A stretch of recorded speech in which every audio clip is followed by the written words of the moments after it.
Thank you very much, Veronica. Veronica and us go back to 2013, 2014. So we've been around for a long time all over the world. And now we're going to Portugal, specifically to rediscover the secrets of this country concerning the Sephardic narrative, which means Iberian Jews, how Jews of Iberia changed the course of world history. And for following this narrative, we followed the steps of the Jewish story in Portugal over 6+ weeks this spring. And just in the mainland, we also visited the Azores and Madeira, and you will hear about those archipelagos on December 20th. But just on the mainland, we established 5 base cities: Lisbon, Évora, Porto, Coimbra, Belmonte, and we visited 34 towns and villages. We're not going to visit all of them, but the most important, the key places, I promise I'll take you there. You see, Sephardic experience manifests itself as the key component of not only Jewish, but also world history, which was dramatically changed by what we call the saga of Sepharad. And let's start with an introduction into the Sephardic Jewish narrative, the Sepharad story. And Sepharad means Spain, Iberia in Hebrew. It's difficult to pinpoint exactly the time the Jews arrived in the Iberian Peninsula. There are hints from the Bible that the lands of the Western Mediterranean were well known to Israelites.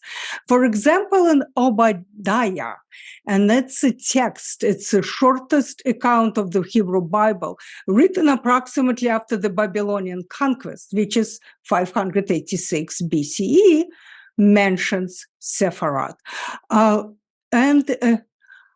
Let's take story of Jonah, that those of us who go to the synagogue in high holidays will read this story. See, Jonah was contacted by the Eternal in order to go to the city of Nineveh because Eternal was sick and tired of their evil ways, and they wanted Jonah to tell them, stop your evil ways or else. But Jonah had no desire to go there and wait for what else, so he runs. And you can see this map on the top of the slide. Instead of going to Nineveh, he runs to the port of Jaffa. He takes the ship going the other way to Tarshish. And what do you know? Tarshish was Phoenician and Jewish city at the time in the Iberian Peninsula. Why Phoenicians? They were the people who were Semitic people, and they lived where Israel and Lebanon now. And our great king Solomon in 970 BCE formed an alliance with the Hiram of Tyre, the king of the Phoenician, providing Hiram with sailors. So Tarshish is a city near Cadiz now. It has a different name, but the Jews were there. Let's jump to Roman period, 218 BCE to 19 CE. And this is where we have Flavius Josephus, a Jewish Roman historian, who recorded that Jews came with the Romans, and some Jews from Judea were migrating to Sepharad, Hispania, and Hispania was a Roman name for Iberia. The Visigoths come in the 5th century, 450 through 711. For a brief period, you see the Visigoths controlled the strongest kingdom in Western Europe. It went through entire Iberian Peninsula to where southwest of France right now. Visigoths, just to remind you, were early Germanic people who, along with Ostrogoths, constituted the 2 major political entities of the Goths within the Roman Empire. And Visigoths, when they acquired Iberia, they didn't waste much time to start persecuting the Jews. And first it was kind of mild persecution, prohibited intermarriages, eating together with Christians, but then they up the speed. In 613, conversion and expulsion takes place, forced conversion. Accounts vary, but it were close to 90,000 people that were either forcefully converted or had to flee to France or North Africa. 633, please remember that. First Council of Toledo affirmed the validity of forced conversion and thus set the precedent that will go through entire Inquisition period through 1821, when Inquisition was abolished in Portugal and Spain. So the people who were converted under the threat of death, and it's valid. Next was something very important. First Council of Toledo, Eighth Council of Toledo after that prohibited everything that constituted Jewish life, everything that defined Jews and as Jews, circumcision, holidays, transitions. Jews converted and not were prohibited from testifying in court, and Christians who tried to defend the Jews were severely punished. So at this point on, some historians, especially the great one, Ben-Zion Netanyahu, late father of Israeli prime minister, he considered that from that point on, from mid-7th century, Judaism stopped being just a religion, but became something biological or racial. He called it racialization from race of religion. And now we can go ahead. In 711, Moors conquer Iberian Peninsula, Moors from North Africa. And what happens that Iberia under Muslim rule through 1492, through 8th century, through the 15th, produces a society in which culture, science, and learning flourished. Iberia and Iberian Jews became the ornament of the world, as Marie Rose Miracle called the title of her excellent book, How Muslims, Jews, and Christians Created a Culture of Tolerance in Medieval Spain. Tolerance was an inherent aspect of Andalusian society, she wrote. Scholarship of this period greatly influenced the learning throughout Europe. As Sepharad, Al-Andalus, Muslim Andalus, with the capital of in Cordoba, became the capital of the world Judaism, especially under the rule of the great Al-Rahman III, first caliph of Cordoba Caliphate. This atmosphere produced a number of the great personalities in Jewish culture, from scholars, translators, powerful diplomats, philosophers, physicians, mathematicians. But the greatest of the great was, remember, from Moses to Moses, there's no one like Moses ben Maimon or Maimonides, medical doctor, philosopher, most influential Torah scholar in Middle Ages. The beginning of the end of the happy Jewish story starts in the earlier 13th century with Ferdinand III of Castile, Leon, and Galicia, who led the Reconquista, or reconquering the Iberian Spain, basically from the Moors. He called himself the king of three religions. He recognized the value of the Jews, and in spite of the pressure from the clergy, he had a Jewish man done mayor as the highest level official, and he confirmed Jewish privileges in many cities. Not for long, though. In the 1300s, what happens? Black Death, the plague. Over half of Europe dies. And you know who were to blame?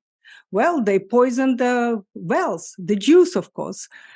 And of course, the Jews, if you don't remember, they killed little babies to use their blood for their Passover matzah. So blood label is born in the early 1400s. That the most terrible, the most cruel event in the Middle Ages happened in Seville in 1391. Over 4,000 Jews were killed in few days in that time. But why just civilians should have all the fun? So it spread throughout Iberia and Spain. Overall, accounts vary from 50,000 to 100,000 Jews were killed in 77 towns in Spain during only 3 months. The Inquisition office, established in 1478, with a terrifying Torquemada. Some historians believe that he came from conversos from crypto-Judaic family, but the hate of Jews, that's what was drove him. And who did he persecute? Who became the key victim of the Inquisition? Not the Jews. The Jews, as a different religion, were outside of Inquisition jurisdiction, conversos. The purity of blood was most important to Torquemada, meaning that not a drop of Jewish blood should be in any generation of conversos. So new Christians, conversos, were not trusted, were denounced and persecuted. Enter the most Catholic monarchs, King Ferdinand of Aragon and Queen Isabella of Castile. They complete Reconquista. They liberate Spain from the Moors, and the last city to fall was Granada. And they sit in Alhambra Castle, Alhambra Palace. This is where they write the infamous decree that we call Alhambra Decree, or the Edict of Expulsion of the Jews of 1492. We, with the counsel and advice of great noblemen of our kingdoms, resolved to order the Jews and Jewesses of our kingdoms to depart and never to return. So the Jews who converted, they stayed and became subject of suspicions, denunciations of Inquisition. Those who left went to papal states and cities in Italy that at that time welcomed the Jews. They went to what now we call Greece or Turkey, to Muslim lands. And one of the great sultans remarked, what? They called Ferdinand the wise man? He expelled the Jews and impoverished his empire by enriching mine. Many Jews, as many as from 1,000 to 120,000, went through the border between Spain and Portugal, arriving to Spain. And here we see the map. Portugal, our first geographic location where we start our journey to learn about Sephardic narrative. Portugal is not the name of the place. It's a medieval toll bridge. And this one specifically on the road between Spain and Portugal, it's near the beautiful village of Marwao in the region called Alentejo. Many, many families came by foot, carrying only what they could carry into the safe haven of Portugal, where they wanted to live freely and forever. Look at that map. The one on the left, you see 32 Jewish communities were in Portugal prior to the expulsion from Spain. And on the right, 139 Jewish communities post-expulsion. So now we're ready to enter a new chapter, specific Portuguese Jewish narrative, little known stories. We will rediscover it like Alex and I did over our 6 weeks in Portugal. Little known stories that changed the course of world history. And we will start with Lisbon. I know that a number of you already contacted me to tell me that you were in Lisbon, you were in Portugal, and I hope you were in Alfama and up on the mountain, the castle of St. George, built by the Moors. And there was a great battle in 1147 that produced 2 heroes for Portuguese history. One is Martim Maniz. There is even a square after his name, and another one, the beloved hero of Portuguese, the hero of Reconquista. Now, his name was Alfonso Henriques. He was proclaimed King of Portugal in 1139. You see, Reconquista in Portugal began much earlier and was completed much earlier in Portugal than in Spain, and Alfonso was proclaimed the conqueror. He created one of the first modern nation states. So what about the Jews? The first kings of Portugal recognized the value of the Jews, their connections in trade, in finance, and their knowledge of languages. So during Reconquista, the Jews were hired as translators, as spies, as diplomats, or all of the above. Alfonso I granted the Jewish man the post of tax collection supervisor, Yahya ben Yahi, and then he appointed him as a chief rabbi of Portugal. His son, Sancho I, continued policy of his father and even protected the Jews of Lisbon from rioting crusaders there in 1189. He forcefully removed them from Lisbon and punished those who robbed merchants, including the Jews. The greatest of Jewish personality prior to the expulsion from Portugal that would follow Spanish decree in 5 years after 1492. It's Isaac Abravanel. Ben-Zion Netanyahu wrote incredible books, 3 editions. Each one is better than another if it's only possible, about Abravanel. He was a statesman and philosopher, outstanding historical figure in the closing period of the Middle Ages. He served kings in Portugal, in Spain, in Italy. He was diplomat, courtier, financier, encyclopedic scholar, philosophical thinker, and brilliant writer. He tried, when he was in Spain, he tried to persuade Ferdinand and Isabella to reconsider the edict of expulsion. And they almost agreed, they needed his money. But Tarquinada burst into the room, yelling that Judas Iscariot sold our Lord for 30 silver coins, and now you're doing the same. So the edict went into full force. But to connect with Abravanel, we have to go to Coimbra. On the map, you can see Lisbon and go up to Coimbra. It's an ancient town. It is one of the oldest universities in the world. And Coimbra itself, known as the essence of Portugal for its knowledge and culture. This university was founded by royal charter in 1290, first in Lisbon, absolutely unmissable. And I strongly suggest when you're in Portugal not to miss Coimbra. Just to see students going around with this Harry Potter-esque black capes. It's incredible atmosphere. In the library, it's a treasure of the modern world. The king, and I, for the life of me, cannot pronounce Zhao correctly, so we'll call all the Zhaos Johns, like they are in English translations. King John III transferred the University of Coimbra in 1537, and another John number 5 founded this most beautiful library. See, the library had the unrecorded policy of resistance to the Inquisition, and instead of the destroying forbidden books, they hid it. And that's how the library ended up with the best collection in the world of pristine Jewish manuscripts. Very rare, they found nowhere else. One such manuscript happened to be the Abravanel Hebrew Bible.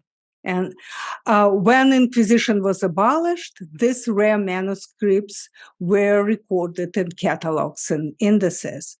Now we're back in Lisbon in the Jewish quarters at the time of Abravanel. It was not just 1 or 2 quarters, there were 4 Jude areas. They were not ghetto first, but the quarters that were preferred by Jews to live among their co-religionists. We'll start with Judaria Granda, with a great Jewish quarter. And you can visit the site where the Grand Synagogue of Lisbon used to be. It was built in 1307 after the expulsionists was ruined, and then King Manuel I directed to build the Church of the Immaculate Conception. So if you can visit the church, it's on the Street of Immaculate Conception. The Judaria Grande was the most important Jewish quarter in medieval Lisbon.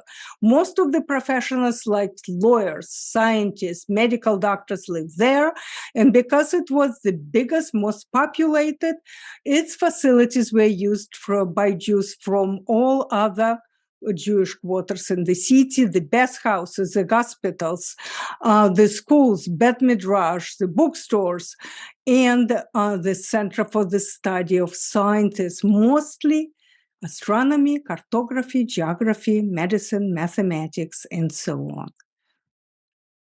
The British Library bought what's called Lisbon Bible in 1882 from private collection. This Bible most possibly was written in the Grand Judaria. It comprises 24 books of the Hebrew Bible and its 3 volumes. We even know the name of the scribes, the name of the artist who produced this wonderful, beautiful borders. We know the name of the patron. It's very rare for medieval manuscript. It's the most accomplished dated codex. And codex is a book, is a text in a book form as opposed to the scroll. Most accomplished codex of medieval Hebrew illumination. Another much smaller Judaria was Quarry Jewish quarter, or Pedreira quarter. Even if you're not looking for one, you would not miss the place where it used to be. It's Largo, small, intimate square, Largo do Carmo. In the middle of each, it's an elaborate fountain and jacaranda trees from Brazil, beautiful in spring. National Guard headquarters are in front, this armored personnel vehicle in front of this tank. The tank commemorates the April 1974 Carnation Revolution, which brought the peaceful end to the dictatorial regime of Salazar. The Judaria was located nearby. The synagogue there was built even earlier than Grand Synagogue of Lisbon in 1260, but then the Jews were pushed out of it by King Denis in 1317, not because he hated the Jews, maybe he did hate the Jews, but he liked the area, he liked the building of the synagogue, and he wanted to give it as a present to his favorite. So in this area, I'm sure, even if you did not go inside, you've seen this poetic, romantic ruins, beautiful ruined cathedral by the devastated earthquake in 1755. And it was left as is, and its elegant arches support nothing by the sky. Now it's a museum of archaeology, it's a branch, and this is where you can go in and see the collection of tombstones with Hebrew letters. Now we go to another Judaria, the only one that happened to be not ruined by the earthquake, and the only one that was preserved. This is where you will see even the sign, Rua da Judaria. Al-Fama means 1,000 fountains in Arabic. And look at this street.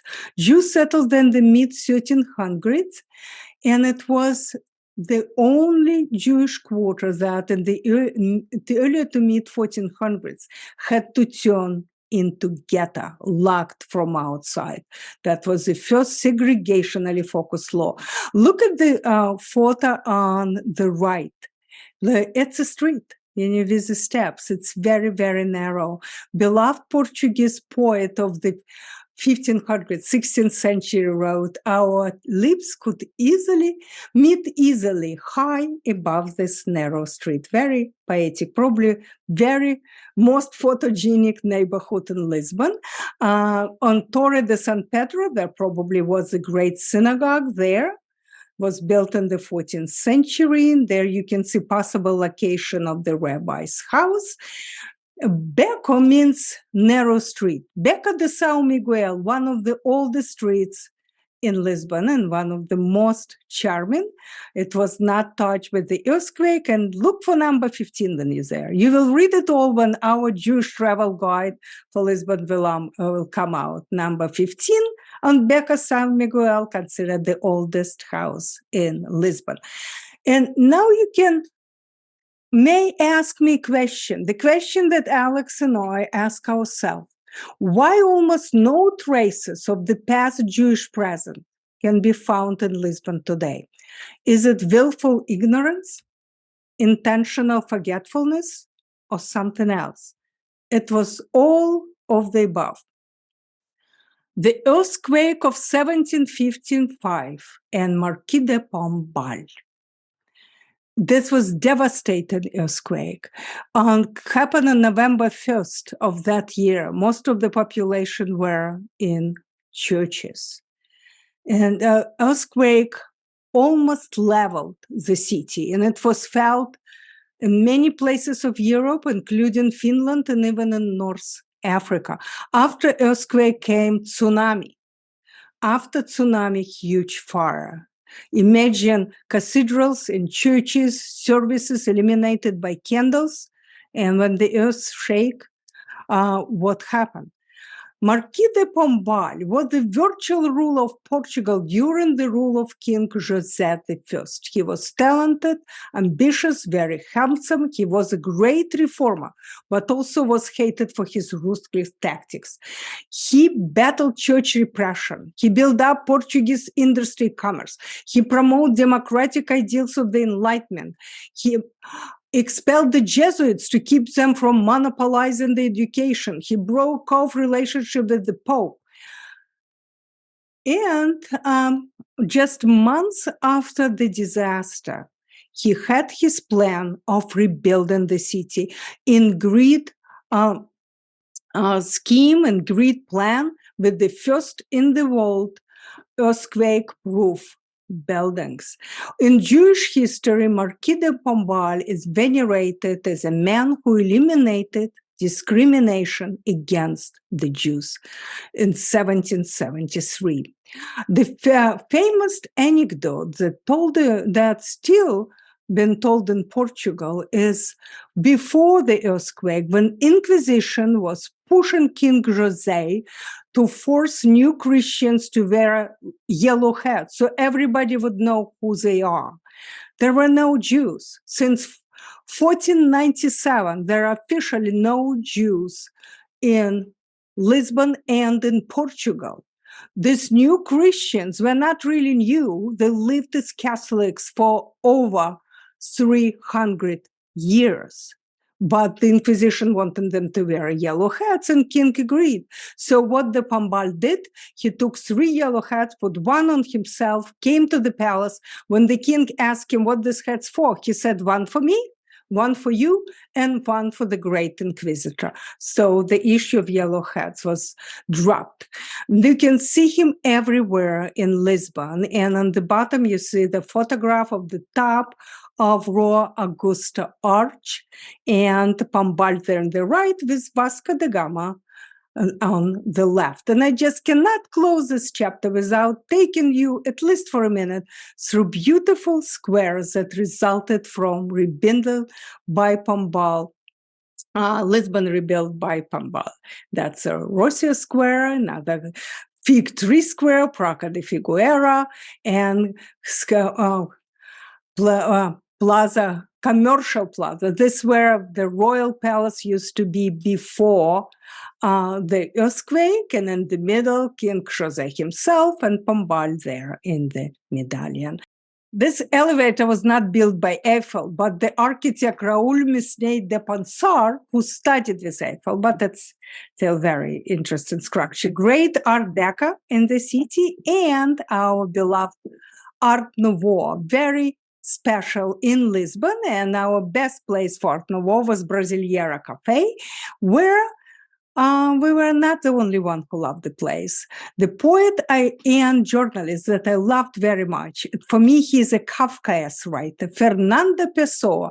Still, he died in 1935. He's still there, and I love to keep a conversation with him going to the amusements of the passers-by. And now we enter in the next chapter, the age of discovery, the period from 1400 to 1600, and the role of the Jews. You see, before the Portuguese, the maritime explorations were going only in Mediterranean, never in the Atlantic Ocean that was called the Sea of Darkness. It could be even boiling. But in this exploration were led by individual adventurers, captains of small companies.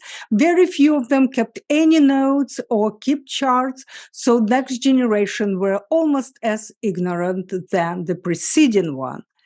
And it were the Portuguese who ushered a new era of navigation. They brought navigation and navy and naval fleets to nautical sciences. They created nautical sciences. And the first exploration of the Atlantic Ocean was in the 1300s with the discovery of Canary Islands. And they were taken by the Spaniards, but it's okay. It's a good place to go on vacation. But Azores and Madeira were discovered in the 14th century as well. You see, Portuguese captains became the best in Europe. And the ship was invented by the Portuguese. The small caravel were small, easily maneuverable, and they assured the Portuguese domination in high sea and the age of discovery. The Portuguese had the brilliant man. And to meet him, we have to go to Porto. Can you see Porto on the map? And on the right, you see monument to Henry the Navigator. He's called Infanta, Dom Infanta Henrique. He was born in Porto. For me, arguably, he is the most important Portuguese person of all time. He put his country on the, figuratively speaking, map of the world by putting many mysterious, unknown, faraway lands on the, literally speaking, map of the world. He was born in this house in Porto. I hope when you go there, you find this house museum. He was a middle child of King John I and Queen Philippa of Lancaster from England. She was sister to Henry IV of England. Remember, Henry IV Part 1, Henry IV Part 2 by Shakespeare. So this Henry IV had a brilliant sister. Henry was a brilliant scholar with a great vision. Most talented organizer, we would say he was a brilliant project manager. He also was a religious man. He became a Grand Master of the very rich Order of Christ. And he used this money to fund the science behind his sea voyages, behind the naval exploration. He was one of what was called marvelous generation. He was the one who drove age of discovery. While his brothers and nephews were becoming kings, he didn't care. He worked behind the scenes. And he created the Academy of Scientists in Sagres. Look where Sagres is. The poet Louis de Camus was saying it's where the land ends and the sea begins. The former academy was at the very end of the world. It's craggy, windswept, strange shaped, wedge-shaped points. It's like juts into the Atlantic. It was destroyed in 1755, but you have to know where it is. You can ask me what was the role of the Jews in the age of discovery. And I would answer that arguably without the brilliant Jewish minds that were recruited by Henry the Navigator, there would be no age of discovery as we know it as the history knows it. Henry was the first internationalist, the pioneer of inclusivity. When recruiting his scientists for the academy, he didn't care whether they were Christians, Muslim, or Jews. He cared what they done and what they can do for him. Madeira in 1420, Azores 1427 were discovered from here. So look at the Portuguese explorations during the Age of Discovery. 1488, Bartolomeu Dias sails around the Cape of Good Hope. He goes around the southern tip of Africa, proving that the Atlantic and Indian Ocean flowed into each other and Indian Ocean was not landlocked. It paved the way for other discovery, for Vasco da Gama journey to India, which happened officially in 1498. 1500, Pedro Cabral discovers Brazil. 1522, Ferdinand Magellan circumnavigated the globe. I ask you to pay attention. It's too bad I can't point it out on the vertical line. It's a division line per 1494 Treaty of Tordesillas. Remember the year, 1494. For on the left, it's space for Portugal, on the right, so on the left for Spain, on the right for Portugal. Under Pope from Rome insistence, two major powers during the Age of Discovery, Spaniards and Portuguese, had to sit around negotiation table and divide the current and future discoveries. This part is yours, this part is mine. This line, the red line, was negotiated till their faces went blue by the Portuguese. They insisted to move it from where the Pope and the Spaniards indicated, to move it. Look at that. They give an entire South America, but not all of it. Part where Brazil is, they keep for themselves. It's 1494. They knew about Brazil. But official disclosure of the discovery of Brazil was after Pedro Cabral went there, 1500. A lot of the dates you learn from history, it's dates for disclosure, not discovery. We already been to the place of birth of Henry the Navigator. Now let's go to Batalha for the place of his burial, to the royal mausoleum, to the royal pantheon. This monastery of Santa Maria that you see on the top right was built by King John I, Henry's dad, after winning the decisive battle for Portugal independence against hated Castile, the Spaniards. And incidentally, the battle was won thanks to Philippa of Lancaster's dowry. She brought with her 400 longbow archers that decided the outcome of the battle. Most of them are buried in this monastery. You see the tomb of Henry's parents. And here on the bottom right, you see Henry's tomb. And somebody said, look, he wears the church instead of the hat. And he wore the church instead of the hat because he was Grand Master of the Order of Christ. And we'll talk about this order when we get to Tamar. Above you can see this beautiful monastery. And now we're ready to go to Belém. Belém is located to the west of Lisbon and the place that celebrates the voyages that made Portugal the Europe's wealthiest country.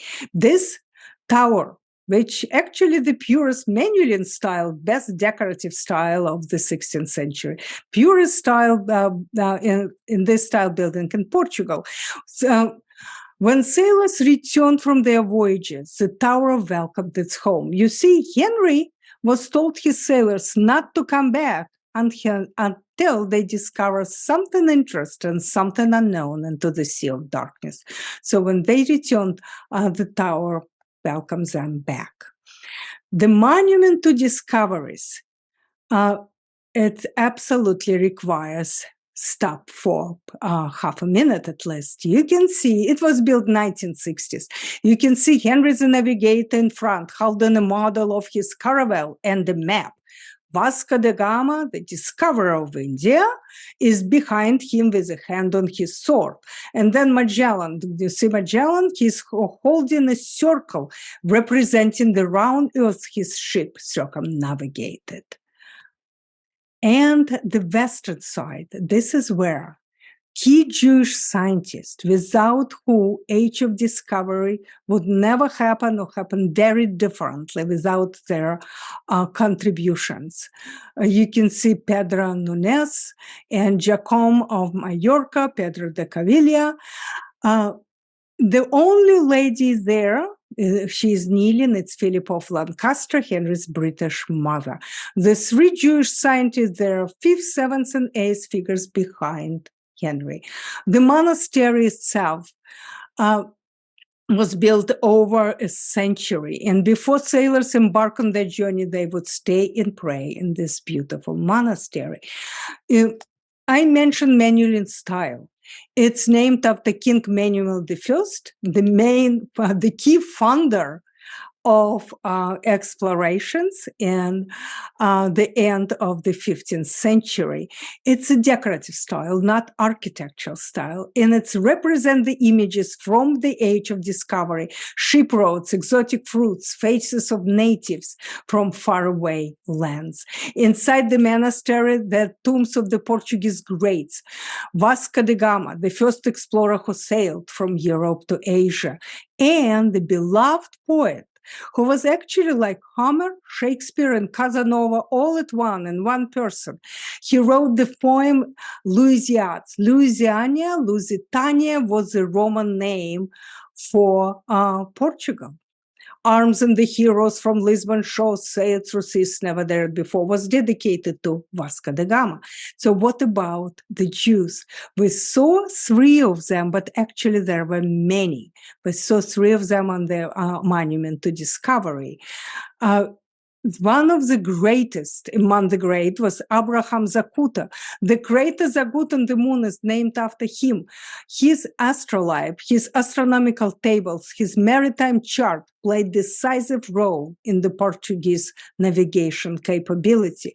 Jacome de Mallorca was leading cartographer in the employ of Henry the Navigator. He was skillfully adding newly attained territories to constantly changing maps.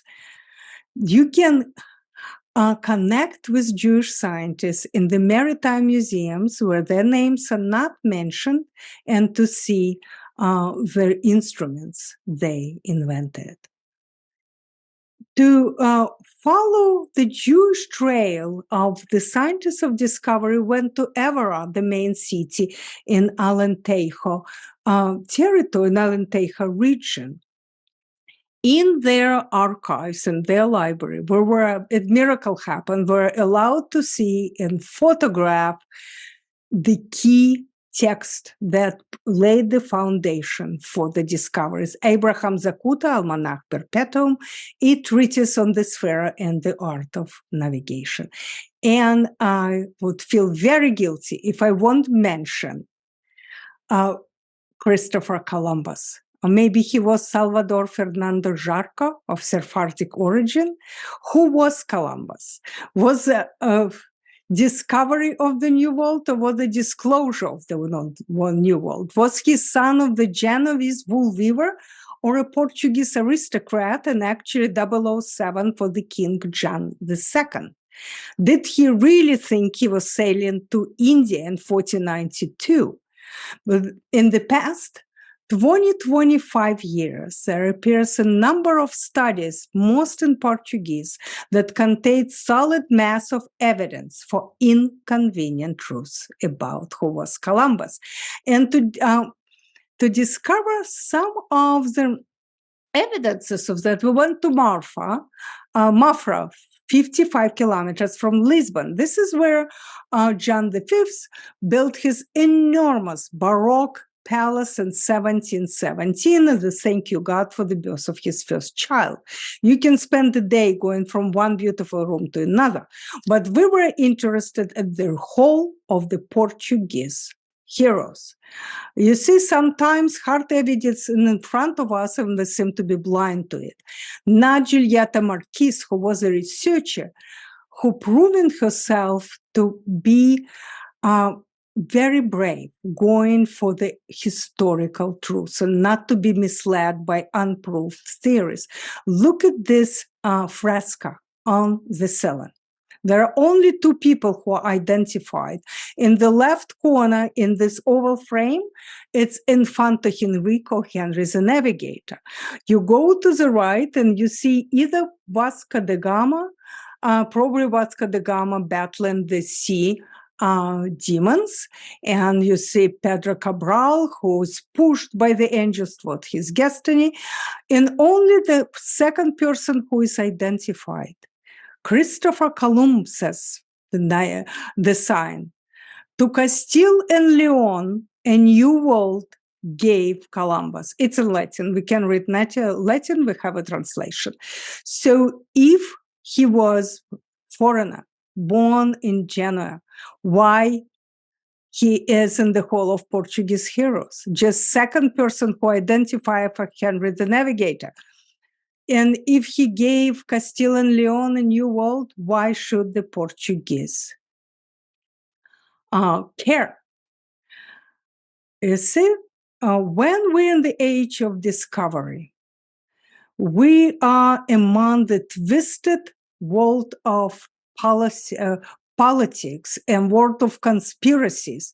We face to face with one of the most astonishing cases of fraud in history.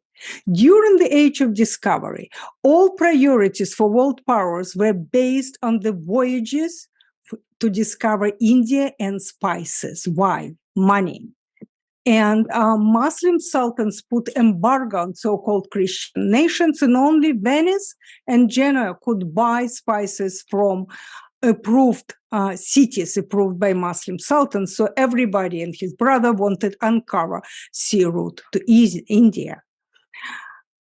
The earlier maps, 1494 with Antilles, every one of them with Portuguese names, Piri's world map prior to 1490 with exact references to Brazil, officially discovered in 1500. That there were maps that Vasco da Gama had, that Christopher Columbus had. During the rule of John II, there was attempt to assassinate him. So the plot leaders were executed, and many others connected or told to be connected with the plot exiles. So that's when the person we know Christopher Columbus was born. He appears in Sevilla court before Granada was taken in late 1480s. Why we don't know anything about Columbus prior to his appearance in Spain? He most probably was an agent in service for John II. Our friend in Sevilla wrote John II. He was duping the Spaniards and the rest of us for 500 years with the treaties of Toledo and Tordesillas with this meridian. When Columbus finally sailed to America, why his ships brought back cinnamon and gloves? There are no cinnamon in South America. There is nothing there, not even full all-inclusive resorts, just lots of vegetations and natives. You know, Churchill said about Columbus that he was the first socialist. He did not know where he was going. He did not know when he got there, and he did it all at taxpayer expense. But the professor of Lisbon University answered that, oh no, he knew exactly where he was going. He knew exactly where he was. And if he did it on taxpayer expense and taxpayers were Spaniards, so much the better. But for much better answers, Portugal had to Spain. Answer that is in stone. We have to go to ancient city of Guarda with its imposing cathedral. Look at that. A water spout designed to drain water from the roof, positioned toward the country right across the very nearby border. And that's a Portuguese answer to Spain expressed in stone. Now we enter in a new chapter, the expulsion of the Jews from Portugal. that followed the Spanish expulsion for 5 years, 1497, and the Inquisition.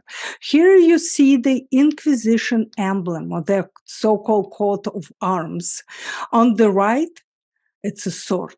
On the left, it's a palm branch. They're seeking peace. You see peace in the world, peace of the soul, for on the name of the cross. The kings and the Jews. King John II, the second was the same one who sent probably Columbus to be in Spain to dupe the Spaniards. He started as a nice guy. He guaranteed the protection of the Jews. He allowed the Jews from Spain to come to Portugal. He taxed them. They had to pay, but metal workers, by the way, were paying just half of it. But then he decided to kidnapped 2,000 of Jewish children, baptize them, and send them to the island of Sao Tome from the coast of Africa. King Manuel I, Manuel style, remember? He also started at the outset of his region as a nice guy. He released all the Jews that have been made captive during the reign of Just II. And he understood the value of the Jews, their connection, their money, their knowledge, their brains, their contributions to the discoveries, but he wanted to marry Infanta Isabella, who happened to be daughter of Ferdinand Isabella, who did not like the groom, because groom had a lot of Jews into his country. And the first point in the marriage contract was demanding the expulsion of the Jews. The Edict of Expulsion was first issued in 1496 at the end of the year, and quickly turned into the Edict of Forced Conversion. Manuel I announced that all Jews who want to live, that want to convert, fine, bring your money with you, come to Lisbon, there will be ships waiting for you. When Jews came, there were no ships, and they were ambushed by the monks, by the happy mob. The Jews were beaten, robbed, raped, killed, and converted just by sprinkling holy water down their faces. So those who wanted to resist, they were burned alive in Rossi Square. So within very short time, there were no Jews in Portugal, and King Manuel could tell his future in-laws that there are no Jews in Portugal. Enters King John III. He imposed, you can see the dates of his rule, he imposed religious orthodoxy, instituting the Inquisition, 1536, much later than in Spain. His passion was in persecuting the conversos. And again, tracing the beginning of the Portuguese Inquisition, we have to go to Évora in Alentejo. And we're looking on the right on the columns with apostles and saints that stand on symbols of evil, devils, demons. And then we know who else. The Jews. The Évora happened to be the birth of the Iron Monster. On this square, can you see the white umbrellas? It's a cafe, and tables stand on the monument to the 480 years since the Inquisition was established of Évora, and dedicated to its many, many victims. The fountain is a place where forced conversion in Évora took place. Évora is a beautiful city, much smaller than Lisbon, has glorious Roman paths, has prehistoric menhirs nearby, imposing Gothic cathedral, and the famous structures that everybody visits, even if they don't visit anything else in Évora. The chapel built of bones, not Jewish bones, just bones of dead people. And the motto of this chapel, "We bones in here wait for yours to join in." If people do enter the cathedral, they will discover pregnant Virgin Mary sculptures, very special for Alentejo, because the priest wanted to connect to peasants who venerated the fertility.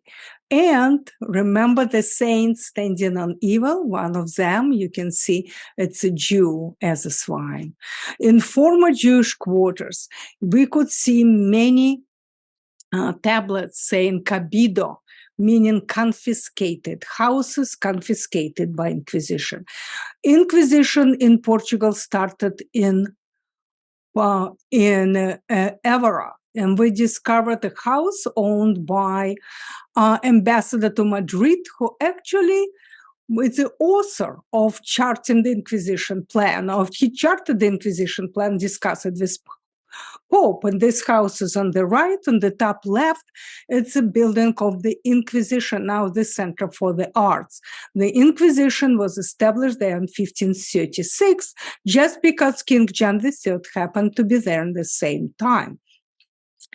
There was, when we were there, artists and curators were working hard setting up new exhibition, and we begged them to get in, and I finally got to the cabinet of the Great Inquisitor. And I saw this emblem, the Inquisition coat of arms on the ceiling. Could only imagine what took place 500 years ago there. The Inquisitors invented the best free public show, the auto da fe, highly popular.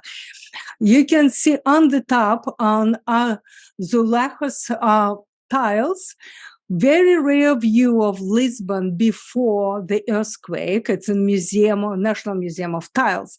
On the bottom left, it's the Reira do Paca, or Palace Square. It's a commerce square that you already seen a few minutes ago. And this is where the burnings took place. Most auto da fe took place in Lisbon's Plaza. We were lucky to be invited to visit National Archives in Lisbon, and it's part dedicated to Inquisition folders. On the right, you see the National Theater on Rocio Square. This is where Inquisition building on this side used to be. In Torre del Tombo, we were taken to the laboratories that does restorations of all documents, and we were allowed to see the 16th century Évora documents detailing the questioning and trials of the accused Judaizer. To be Judaizer, to be Christian, converted Christian, so the second generation, but secretly observing Judaism was the worst crime for the inquisitors. Everything was recorded by the Inquisition, we were told. Oral examination, witness statements, confessions, prison behavior, victim got mad. All the proceedings, comprehensive inventories were made of prisoners' assets. Genealogical inquiries were very extensive. It was incredible experience. To conclude, though, if Inquisition trial, we even crossed the border to the small ancient city in Galicia, Spain, Tui. Why did we do that? And in this city, in its 13th century Gothic cathedral, it's the only place in Europe where several examples of San Benitos are preserved in the museum. San Benitos had nothing to do with the saint. They were Iberian clothes of shame. So when the victim was tortured to the point that admitted everything and listed and denounced family members and friends, victims let go. They would, in many cases, they would be soon rearrested. When they were freed, they had to wear San Benito clothing, where their names were listed. Look at this: Antonio Herrera, Antonio Sarvia. Majority of Inquisition victims were women, because what was happening and what was called by Benzion Netanyahu the milestone event in Jewish history. After the expulsion from Spain and Portugal, Jews stopped being people of the book, but became people of memory. No burnings of Jews or ruining of synagogues could kill Judaism. It went into the cellars. It stayed in memory, and this memory was often preserved by women. Here is in Museum del Prado, you can see Goya's Inquisition scene and the accused wearing San Benitos. So the edict, it's a new chapter we entered. The Edict of Expulsion, 1496, very quickly, as I already mentioned, became the Edict of the Forced Conversion. In Lisbon, where in early 16th century there were no Jews, happened to be the worst of pogroms, 1506 Lisbon massacres that took place during Easter and Passover. And in the square where it started, you can see a small memorial where it says, in memory of the thousands of Jews who were victimized by intolerance and religious fanaticisms, killed in the massacres that started on 19th of April, 1506 on this square. On the base, there's a Hebrew sign from the book of Job. O earth, cover not thou my blood, and let my cry have no place. It all started in this church in San Domingo. It was during the Mass when faithful prayed for a better life, for the plague to go away, for drought to end, when somebody yelled, "Look, Jesus' face is illuminated." And one of the new converts, being a skeptical Jew as he was, he said, "Guys, what you talking about? It's the light of the candle is reflected there." So he was dragged out, literally torn to pieces, and that's how it started. Hundreds and hundreds of people were killed over these 3 days, and many were burned for 3 days. Human bodies were burned on Rossi Square. That's on the left, the site of burning, and on the right, the book that I highly recommend, The Last Kabbalist of Lisbon. It's historical fiction, but very detailed about the massacre and about Lisbon. So the Jewish migration after the expulsion from Spain and then from Portugal now takes new turn. It becomes from saga of Sepharad becomes about those who left and those who stayed. Those who left, you can see it with red arrows. They went to what's now Greece, or Turkey, or Lebanon, on the Holy Land. They also, from when they exiled from Portugal, they went to France, to Bordeaux and Benin, which is still called the land of the Portuguese nation. They went to Protestant countries and cities like Rotterdam, Amsterdam, Hamburg. When Cromwell in England invited Jews of Amsterdam to come, they came to England. And they also went to New World, to Brazil. The Jewish community of the United States, and then the tiny island of New Amsterdam, and the country of New Holland, Manhattan, came from Brazil. So those who left revitalized Jewish communities of Europe and created new communities in the New World. But those who stayed gave birth to the emergence of new class, new Christians or Maranas. And as contemporary Portuguese writer Mendes wrote, Maranas were not only exiles among the nations, there were also exiles among the Jewish nation. Here in the US, we don't use the word Marana because it's so derogatory, it means swine.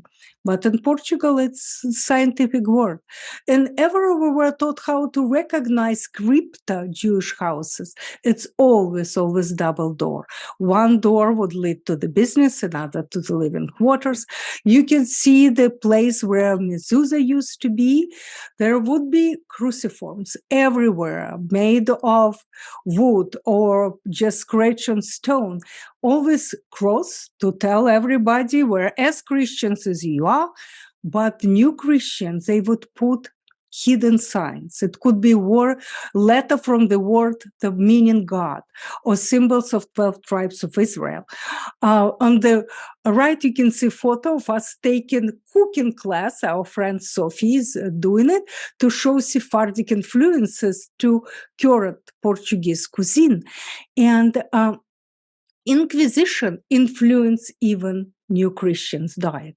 Alheira, This sausage likely saved thousands of lives. Sausage, very tasty, made of pork, is a staple in Portuguese food.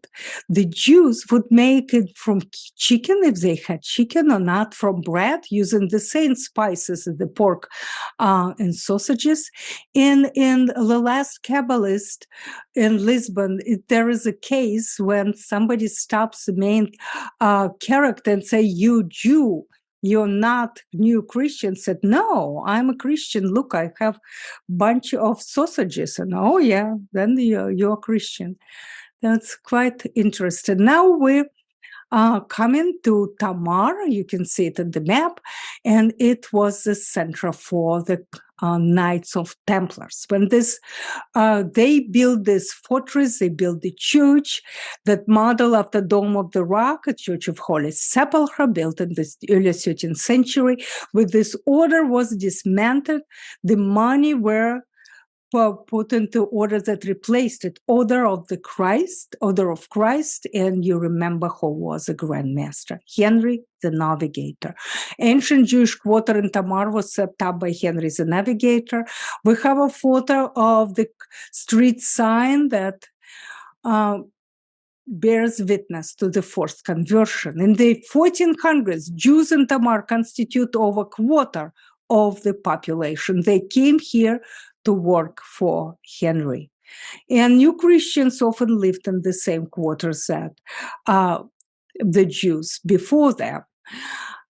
In 1920, the archaeologists found the good preserved remains of the building that they thought might be synagogue with mikveh.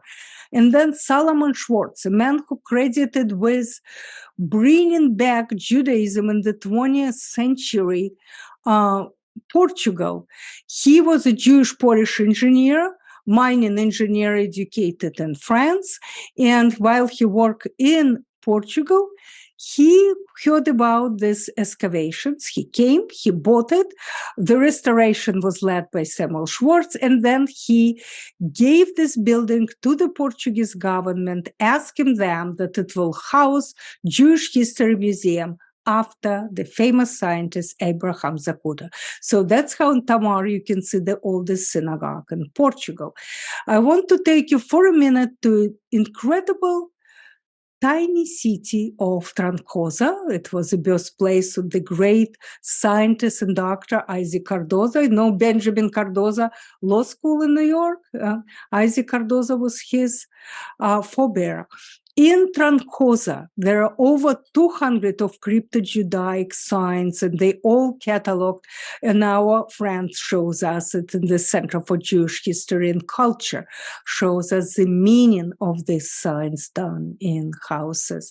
And like in every Jewish museum in Portugal, there is always a room where victims of Inquisition that came from the city, victims of the city, their names are listed. And if you look, there are Antonina, there is Anna, most of them are women. Now we're in another unmissable site in Castella de Vite, and that's how most of mountain villages and towns look like, with the castle on the top. Castella de Vite was the birthplace of one of the most famous medical doctors and scientists coming from Portugal. It's a 16th century doctor, Garcia de Horta. He went to live in Goa, and Goa was Portuguese. He was the one who studied medicinal plants, like Gomez. It probably was father of homeopathic medicine. It's still the text that venerated. He escaped the Inquisition by dying. So the Inquisition arrested his sister Katerina, who under the torture admitted that her brother was Judaizer.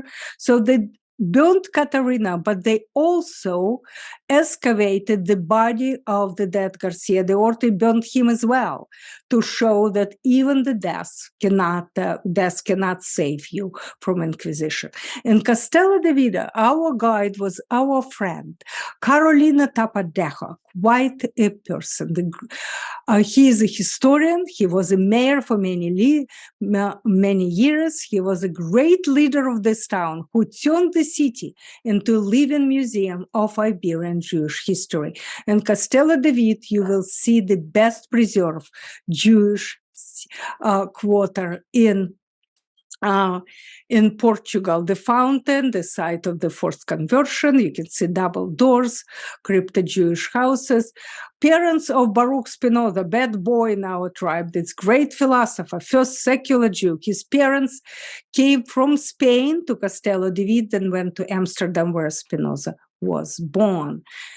Here, Carolina shows 530-year-old key from Tapadejo's house in Toledo, Spain.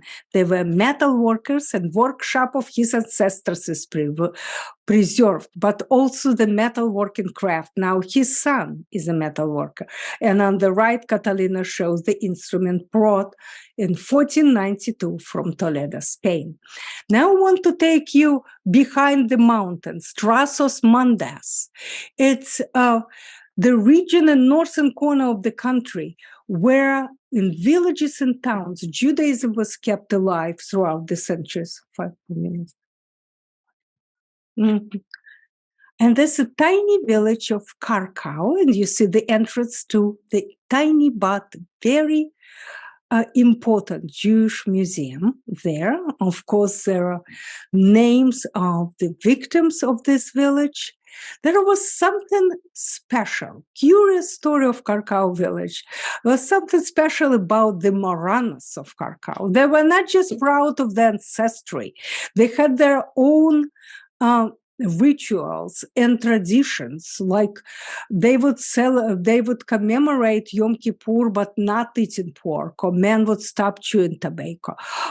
They stayed defiant of the Inquisition, even when their villages, 14 of them were burnt alive in one day. But we were told that the local priests were afraid that villagers would, urinate into their holy wine. They kept holy wine under locks. And village now is so proud of their Jewish ancestry that menorah is incorporated into village coat of arms, and their Jewish heritage proudly displayed all over this tiny village. We talked through our friend George, he is in a black jacket, through translator to the villages, and here I am on the left with the last living Jewish woman of Kharkov, Signora Julia. She's 91 years old. One of the last stops would be Belmonte.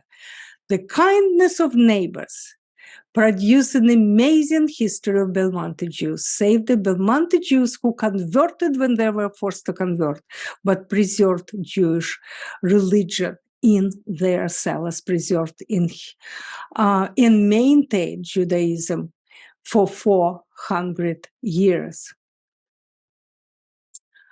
Here they are, the old keys brought from Spain. First houses were first families. We were told by non-Jewish woman, she knew exactly that at the end of the 15th century, there were families who officially were Christians, but they were not. They had their own traditions. When they would go to church, they would say, mentally, I'm here in my body, but not with my heart and soul. They have their own rituals. It's just incredible how it was preserved. And not many were denounced. The kindness of neighbors that saved the Jews. The man who discovered the hidden Jews of Belmonte was Solomon Schwartz. Remember him from Tamar, from the oldest synagogue? He worked there as a mining engineer and heard from somebody that many families still had their Jewish traditions. They would lit Shabbat candles in clay pots so nobody would see that. So he went to talk to them and they couldn't believe. They said, no, we can't believe you Jews. There are no Jews anymore in the world. And he started with Shama Israel Adonai Eloheinu, and only then they believed him. So that's how Jews lived Jewish life. It took many, many years because they still were afraid. It was their survival strategy. Proud display of Jewish culture is everywhere in today's Belmonte. And the synagogue was inaugurated 1996, 500 years after the Edict of Expulsion was proclaimed. And the president of Jewish communities, there are about 80, 85 families who consider themselves Jewish in Belmonte.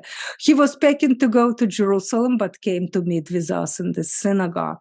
There is a very interesting Jewish museum in the old Catholic school building.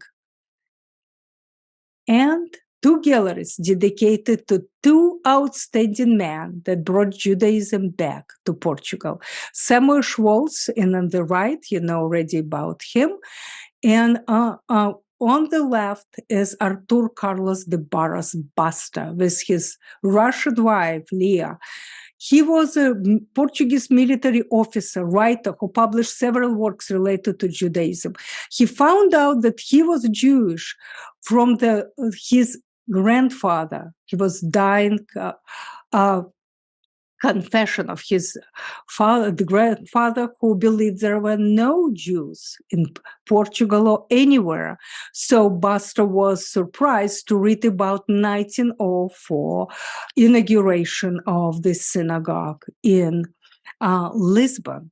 And when he was sent by the military to be in Morocco, that's where he went through formal return, through conversion, and dedicated his life outside of military service of going around the north and central Portugal looking for people who think they were Jewish. But in Salazar's Portugal, it didn't go well. He was first pushed into the lower rank. He was captain, then he became just in infantry, and then finally pushed out of the army. They say it's a story of Portuguese Dreyfus. So we now witness a rebirth of the contemporary Jewish community. Beautiful synagogue in Lisbon that's on this photograph. Today, Portugal home to approximately 6,000 Jews, with majority in Lisbon and Porto.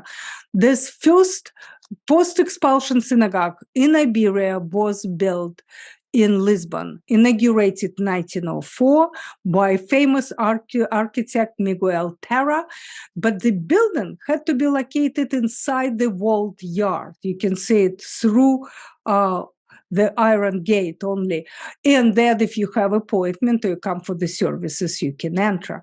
The building had to be located inside this yard because non-Catholic houses of worship at the time were not allowed to face the main road. Porta Synagogue, it came to the existence thanks to Basta. He was leading the effort that 20 Ashkenazi families would form Jewish communities. He registered it as an Israeli society. He led the fundraising effort. He found a rich Kaduri family, Baghdadi Jews, in Shanghai, for he knew that the recently departed mother was descendant from Spanish Portuguese Jews. So they gave a lot of money to the communities. The synagogue became Kaduri Synagogue. Beautiful. The 2 wonderful museums, Jewish Museum and Holocaust Museum of Porto, inaugurated 2019, is the first of its kind in Iberian Peninsula. Just take a minute, take you through Porto. Porto was spared by the 1755 earthquakes that destroyed Lisbon. So city is well preserved and very appealing. Look at this red roof houses sliding down the Dora River. And if you take cruise on this river, you will see the oldest continuously wine-producing region, Dora River Valley, which is a World Heritage Site. Lisbon is a city of beautiful churches, not much of the Manuelian style there.